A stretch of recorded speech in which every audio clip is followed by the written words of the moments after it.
বিয়ের পূর্বে কোন মেয়ের সাথে কথা বলবি না, খবরদার, তোর যোগ্যতা নেই ওর সাথে কথা বলার।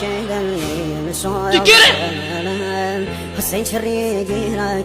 বামন হয়ে চাঁদের দিকে হাত বাড়াবি না। আমার বোনরা চাঁদ। ওয়াল্লাহি যেদিন ইসলামী শাসন আসবে, যেদিন ইমাম মেহেদী আসবে, যেদিন ঈসা আলাইহিস সালাম আবার আসবে, ওনার বন্ধের উপর যারা হাত দেবে উনি হাত কেটে ফেলবে। বামন হয়ে চাঁদের দিকে হাত বাড়াবি। আমার বোনরা চাঁদ।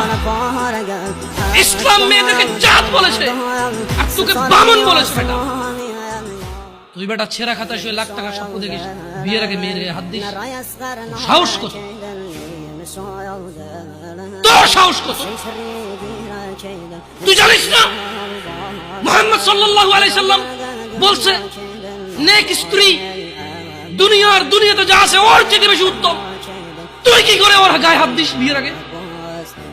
তোর সেই যোগ্যতা আছে বল? তোকে আল্লাহ জাহান্নামে ফেলবে, তোকে আল্লাহ জ্বলন্ত আগুনে নিক্ষিপ্ত করবে, তোর শরীর পচবে, তোর শরীরের গন্ধে জাহান্নামীরা থাকতে পারবে না। তোকে আল্লাহ এত নিকৃষ্ট